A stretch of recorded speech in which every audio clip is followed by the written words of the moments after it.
Hello, my name is Sebastian Lewandowski and I work at the Karolinska Institute in Sweden. We are interested in how blood vessels in the brain and spinal cord can contribute to ALS neurodegeneration. We found that ALS patients and mouse models have signs of vascular injury, where perivascular fibroblast cells remodel the vessel structure by producing specific proteins, and when we measure these proteins in the patient plasma, the high levels of vascular injury proteins, like SPP1, can lead to prognosis of poor outcome. Which cell types are activated in the earliest stages of ALS?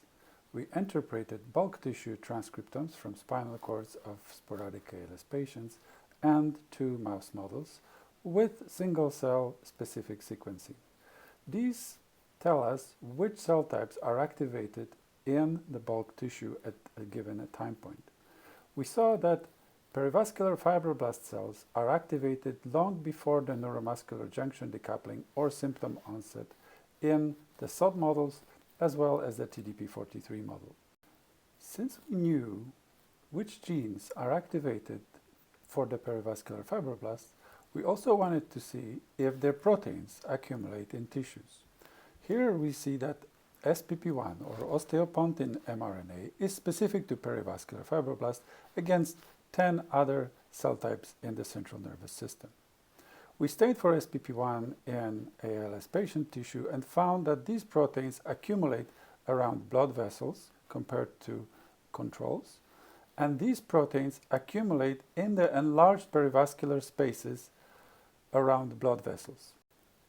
Then we asked the question, can the proteins that are vascular injury biomarkers, like the SPP1, can indicate survival in ALS patients? So we compared the increase of SPP1 in the plasma from ALS patients and found that the increase of SPP1 can indicate short survival. The effect of high SPP1 predicting short patient survival was also reproduced in a cohort from Sweden for which we had available neurofilament data in CSF. We also compared the linear increase of SPP1 in plasma and its effects on survival using multivariate Cox models.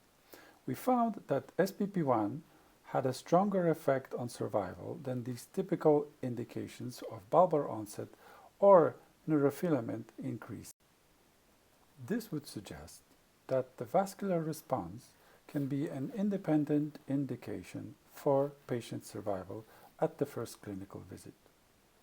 You can read more about this project in our recently published article or contact me at the email or the Twitter feed provided.